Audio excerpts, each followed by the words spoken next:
Hi dear students, I am your friend Sheikh Nafees and you are watching English Feast। आज का हमारा video बहुत important है। तो भाई ऐसा क्या है इस वीडियो में? तो आज का हमारा वीडियो है उस टॉपिक पर जो हर एग्जाम में, चाहे एसएससी हो, एचएससी हो, एमपीएससी, यूपीएससी या अदर कॉम्पिटिटिव एग्जाम्स हो, उनमें ज़रूर पूछा जाता है। और वो टॉपिक है क्लॉजेस। तो डियर स्टूडेंट्स, क्लॉजेस क्या होते हैं? देखिए, क्लॉजेस इतना कहा गया है कि हम लोग बहुत टेंशन में रहते हैं और हमें टॉपिक बहुत ही डिफिकल्ट लगता है कि व्हाट इज क्लॉज और हम इसे एग्जाम में कैसे लिखेंगे यार। लेकिन फ्रेंड्स, मैं आपके सारे डाउट्स और आपके सारे क्वेश्चंस जो आपके माइंड में है उन्हें आज क्लियर कर दूंगा और ये बतलाऊंगा कि सेंटेंस एंड क्लॉज में क्या रिलेशंस होते हैं। तो आइए आज का वीडियो शुरू करते हैं।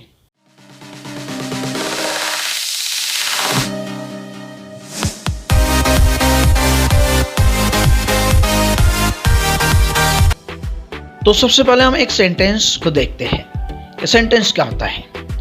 जैसा कि हम सब जानते हैं, सेंटेंस में एक सब्जेक्ट होता है और उसका प्रेडिकेट पार्ट होता है, जिसमें एक वर्ब और डेफिनेटली एक ऑब्जेक्टिव पार्ट होता है।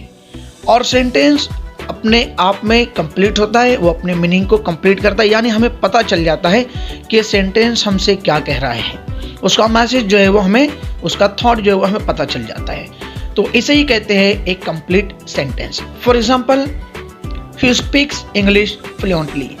देखिए, एक सेंटेंस में ही सब्जेक्ट है और स्पीक से लेकर तो फ्लुएंटली तक इसका ये प्रेडिकेट है, जिसमें स्पीक्स ये वर्ब है और इंग्लिश फ्लुएंटली उसका ऑब्जेक्टिव पार्ट है। और इससे हमें पता चल रहा है कि वो इंग्लिश फ्लुएंटली बोलता है, इसका मैसेज कन्वे हो चुका है, इसलिए ये सेंटेंस अपने आप में एक कंप्लीट सेंटेंस है। अब फ्रेंड्स, देखते हैं क्लॉज क्या होता है। तो सेंटेंस ये क्लॉज से ही बना होता है, लेकिन वो क्लॉज जो अपने आप में कंप्लीट होता है उसे कहते हैं मेन क्लॉज, और जो अपने आप में कंप्लीट नहीं होता है तो ये अपने मीनिंग को कंप्लीट करने के लिए मेन क्लॉज पर डिपेंड करता है, उसे ही कहते हैं सबऑर्डिनेट क्लॉज।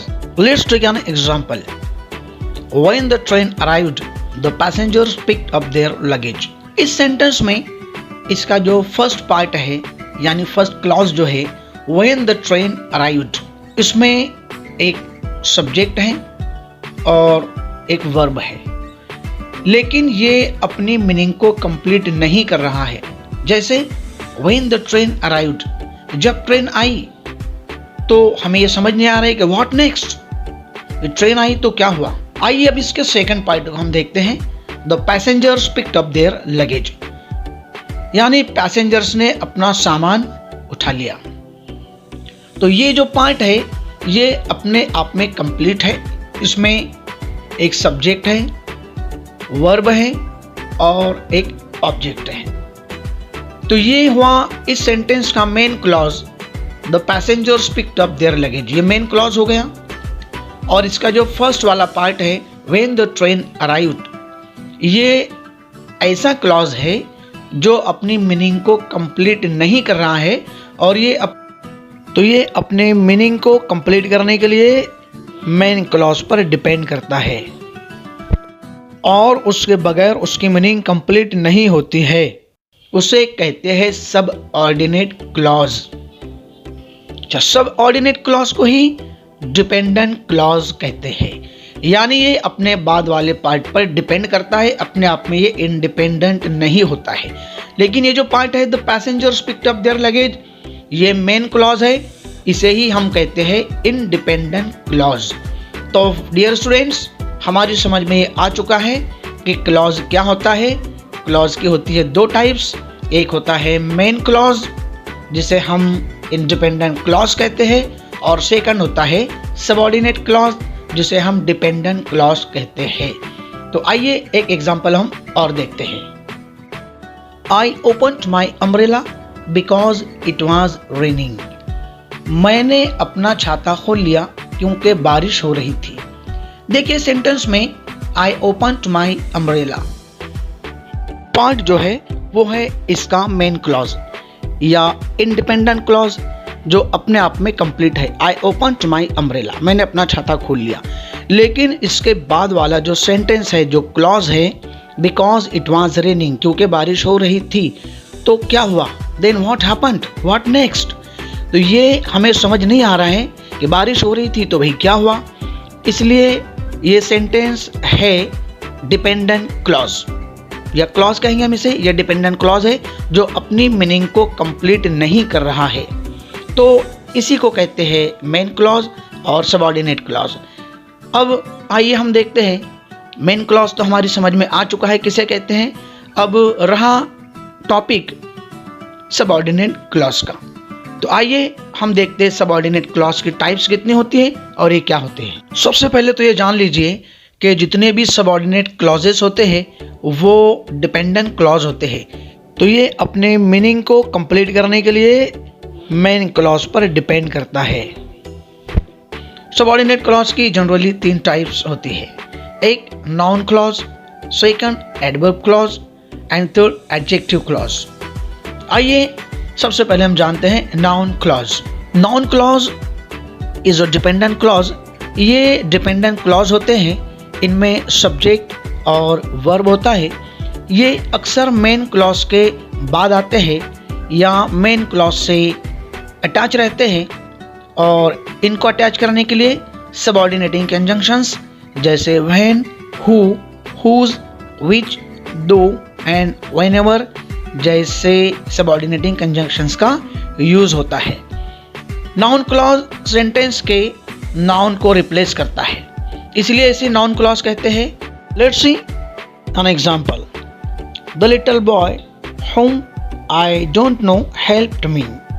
देखिए सेंटेंस में जो नाउन है बॉय, इसको सबऑर्डिनेटिंग कंजंक्शन whom ये रिप्लेस कर रहा है, यानी द लिटिल बॉय वो छोटा लड़का, whom जिसे मैं नहीं जानता, किसे? द लिटिल बॉय छोटे लड़के को। तो यहाँ पर सबऑर्डिनेटिंग कंजंक्शन whom ये बॉय इस नाउन को रिप्लेस कर रहा है, इसलिए ये हुआ नाउन क्लॉज। तो डियर फ्रेंड्स, आप समझ चुके होंगे नाउन क्लॉज क्या होता है। आइए एक सेकंड एग्जांपल देखते हैं। Rohit Sharma is the man who 6 won the match for India. इस सेंटेंस में Rohit Sharma is the man, ये इस सेंटेंस का नाउन, और जो सेकंड पार्ट है हुज, ये जो सबऑर्डिनेटिंग कंजंक्शन है, ये उस नाउन को रिप्लेस कर रहा है, इसीलिए ये हुआ उसका नाउन क्लॉज। एक और एग्जांपल देखते हैं। I think that you should support your students. In this sentence from that you should support your students, इसका जो नाउन है उसको, सपोर्ट को ये रिप्लेस कर रहा है, इसलिए ये हुआ उसका नाउन क्लॉज। आइए एक नेक्स्ट एग्जांपल हम लोग देखते हैं। I want to work with whoever is excellent in the skill। इस सेंटेंस को आपको सॉल्व करना है कि इसमें नाउन क्लॉज कौन सा है और इसका मेन क्लॉज या सबऑर्डिनेटिंग कंजंक्शन क्या है, इसमें यूज किया हुआ। Next clause is adverb clause. आज वी नो, जैसा कि हम जानते हैं, एडवर्ब वो वर्ड होता है जो वर्ब के बारे में एक्स्ट्रा इंफॉर्मेशन देता है, उसे मॉडिफाई करता है। बस इन द सेम वे, इसी तरीके से एडवर्ब क्लॉज जो कि डिपेंडेंट क्लॉज होते हैं और मेन सेंटेंस में जो इंफॉर्मेशन होती है उसके बारे में एक्स्ट्रा इंफॉर्मेशन देते हैं, ये मेन क्लॉज से अटैच होते हैं। Adverb clause of time, adverb clause of reason, adverb clause of condition and degree, इस तरह की टाइप्स इनकी होती है। आइए एक एग्जांपल देखते हैं। If you study hard you will pass the exam. इस सेंटेंस में इफ़ ये कंडीशन लगी हुई है, इसलिए ये एडवर्ब क्लॉज ऑफ कंडीशन है। इफ़ यू स्टडी हार्ड, अगर तुम कड़ी पढ़ाई करोगे तो देन यू विल पास, तो फिर आप पास हो जाओगे। ये कंडीशन लगी हुई है, इसलिए है कंडीशनल क्लॉज। आइए एक नेक्स्ट एग्जांपल देखते हैं। Online test started as I enter the passcode. अब देखिए यहाँ पर online test started, but when as I enter the passcode, जैसे ही मैंने पासकोड लिखा, पासकोड इंटर किया, ऑनलाइन टेस्ट शुरू हो गया। तो ये एडवर्ब क्लॉज ऑफ टाइम है क्योंकि ये समय बतला रहा है, यानी when online test started as I enter the passcode. आइए एक नेक्स्ट एग्जांपल देखते हैं। Don't use the mobile while you are driving.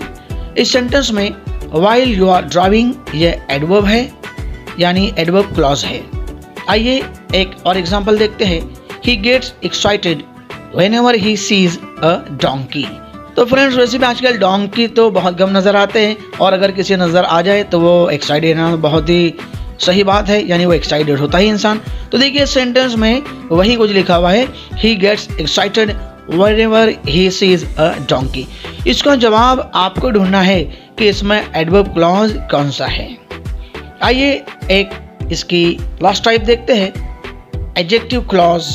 What is an adjective clause? ये क्लॉज एडजेक्टिव की तरह फंक्शन करता है, यानी ये रिलेटिव प्रोनाउन से शुरू होते हैं, जैसे who, which, that, whom, where and whose. ये सेंटेंस में जो नाउन होता है उसे डिस्क्राइब करता है, उसको रिप्लेस नहीं करता, उसे डिस्क्राइब करता है, इसीलिए इसको कहते हैं एडजेक्टिव क्लॉज। आइए एक एग्जांपल देखते हैं। Never go to a doctor whose office plants have died. इस सेंटेंस में रिलेटिव प्रोनाउन हुज ये इस सेंटेंस के नाउन डॉक्टर इसको डिस्क्राइब कर रहा है, इसीलिए हम इसे कहते हैं एडजेक्टिव क्लॉज। आइए नेक्स्ट एग्जांपल देखते हैं। शादा is the city where I grow up. देखिए सेंटेंस में जो रिलेटिव प्रोनाउन है वेयर, ये शादा इज द सिटी इस नाउन को मॉडिफाई कर रहा है, इसीलिए ये हुआ एडजेक्टिव क्लॉज। आइए एक लास्ट एग्जांपल जो आपको सॉल्व करना है। Now it is your turn. The lady who lives across the street is my aunt. इस सेंटेंस को आपको करना है। तो फ्रेंड्स ये वीडियो आपको कैसी लगी?